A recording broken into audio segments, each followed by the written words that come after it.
नमस्कार, न्यूज़ 18 के digital platform पर आपका बहुत स्वागत है। मैं हूं आपके साथ अंशिका पाठक। सोने और चांदी की कीमतें क्या 1 लाख के नीचे जाने वाली हैं? क्या सोना और चांदी एक बार फिर से बहुत सस्ता होने वाला है? ये सब कुछ इस वीडियो में आपको बताएंगे, ध्यान से सुनिएगा। अमेरिका इजराइल की ईरान से चल रही जंग के बीच गुरुवार को भी सोने और चांदी की कीमतों में गिरावट रही है। India Boolean and jewellers association के मुताबिक गुरुवार को 10 ग्राम 24 कैरेट सोना 4,245 रुपए घटकर 1,47,000 रुपए पर आ गया है। इससे पहले बुधवार को ये 1,51,000 पर था, तो वहीं 1 किलो चांदी 12,000 रुपए घटकर 2,28,000 रुपए रह गई है, जो 25 मार्च को 2,40,000 रुपए के करीब थी। अमेरिका ईरान जंग के कारण सोना 34 दिन में 12,000 से ज्यादा और चांदी 38,000 से ज्यादा सस्ती हुई है। कुल मिलाकर सोने और चांदी की कीमतों में गिरावट देखने को मिल रही है। इसलिए अगर आप अभी निवेश करने की सोच रहे हैं या सोना खरीदने की सोच रहे हैं तो थोड़ा रुक जाइए, क्योंकि कीमतें और भी नीचे जा सकती हैं। अलग अलग शहरों में सोने के दाम अलग अलग होने की 4 वजह होती हैं। एक तो ट्रांसपोर्टेशन और सिक्योरिटी। सबसे ज्यादा महंगा सोना साउथ में आप देखेंगे। साउथ के जितने भी राज्य हैं, 5 राज्य साउथ के, यहां सोना महंगा होगा। लेकिन दिल्ली और अगर आप इस तरफ आते हैं एनसीआर रीजन में, तो सोना कहीं ना कहीं सस्ता होता है, क्योंकि कुछ ट्रांसपोर्टेशन और सिक्योरिटी के जो पैसे होते हैं वो कहीं ना कहीं कम होते हैं। एक शहर से दूसरे शहर सोना ले जाने में ईंधन और सुरक्षा खर्च जुड़ता है, जिससे दूरी बढ़ने के बाद जो दाम है वो बढ़ जाते हैं। खरीदारी की जो मात्रा है वो भी एक बड़ी वजह हो सकती है। अलग अलग शहरों में सोने के और चांदी के दाम अलग होते हैं। दक्षिण भारत में ज़्यादा खपत होती है, करीब 40%, और इसी कारण ज्वेलर्स बड़ी खरीद करते हैं, लेकिन छूट का फायदा सीमित रहता है। लोकल ज्वेलर्स एसोसिएशन भी एक बड़ा फैक्टर है।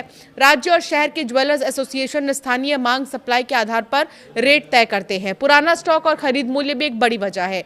ज्वेलर्स का खरीदी रेट तय करता है कि वो ग्राहकों को कितनी कीमत पर ज्वेलरी बेचेंगे। तो सोना ऑल टाइम हाई से 30,000 सस्ता हुआ है। साल की शुरुआत की अगर बात करें तो सोने में तेजी थी, लेकिन हाल के हफ्तों में मुनाफा वसूली और ईरान जंग से गिरावट आई है। शुरुआती स्तर की अगर बात करें 31 दिसंबर 2025 से अगर हम देखें सोने के भाव को, तो 1,33,000 ऑल टाइम हाई रहा। 29 जनवरी 2026 तक ये 1,76,000 पर आ गया। मौजूदा स्थिति की बात करें तो अपने उच्चतम स्तर से सोना अब तक 30,000 से ज्यादा सस्ता हो चुका है। चांदी में भी क्रैश हुआ है। 3,86,000 रुपए चांदी थी, लेकिन अब यही चांदी 2,28,000 रुपए हो गई है।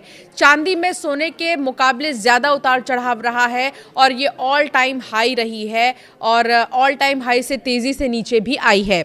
शुरुआती स्तर की बात करें चांदी की तो 31 दिसंबर 2025 को चांदी का भाव 2,30,000 के करीब था, और 29 जनवरी 2026 को 3,86,000 पर ही चला गया। लेकिन गिरावट के आंकड़े की अगर बात करें तो पिछले 63 दिनों में चांदी 1,58,000 सस्ती हुई है। आमतौर पर जंग के माहौल में सोने और चांदी के दाम बढ़ते हैं, लेकिन इस बार स्थिति बहुत अलग है। इस बार स्थिति उम्मीद से परे है। कैश की बचत एक बड़ी वजह से मानी जा सकती है। मिडिल ईस्ट जंग में निवेशक जोखिम से बचते हुए गोल्ड सिल्वर बेचकर कैश इकट्ठा कर रहे हैं, ताकि अनिश्चितता में लिक्विडिटी बनी रहे।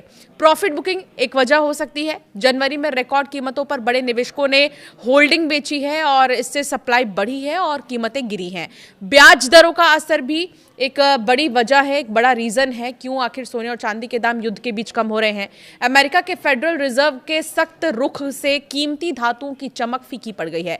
कमोडिटी एक्सपर्ट का यह मानना है कि सोना और चांदी के दाम में आगे भी गिरावट जारी रह सकती है। ऐसे में निवेशकों को अभी सोने और चांदी में निवेश से बचना चाहिए। ज्वेलर्स से सोना खरीदते समय 2 बातों का ख्याल रखना बहुत जरूरी है। एक तो सर्टिफाइड गोल्ड होना चाहिए, और दूसरा फैक्टर जो है कि बहुत ज़्यादा ज़रूरी है वो ये कि कीमत क्रॉस चेक आप ज़रूर करें, क्योंकि अलग अलग कैरेट्स की कीमतें अलग अलग होती हैं। चाहे वो 24 कैरेट हो, 22 कैरेट हो, 18 कैरेट हो, उसके हिसाब से कीमतें अलग अलग होती हैं। तो कुल मिलाकर वॉर लाइक सिचुएशन के बीच या वॉर सिचुएशन के बीच में सोने और चांदी की कीमतें, जहां पर हर कोई चाहता है कि सोना और चांदी को रिजर्व करके रखा जाए, तो वहीं अब लिक्विडिटी की ओर लोग आगे बढ़ रहे हैं इस वॉर सिचुएशन में। और इसका असर भारत में अगर बात करें तो सोने और चांदी की कीमतों में लगातार गिरावट देखने को मिल रही है। कहा यह भी जा रहा है कि सोना 90,000 तक जा सकता है, 80 से 90,000 तक भी जा सकता है। तो इसीलिए आप अगर निवेश कर रहे हैं तो एक बार में निवेश ना करें, बल्कि धीरे धीरे आप निवेश करें। ये चीज़ आपके लिए बहुत ज़्यादा फायदेमंद साबित होने वाली है। आपकी राय क्या है? सोने और चांदी को लेकर कोई सवाल है तो हमें ज़रूर कमेंट कर आप पूछ सकते हैं।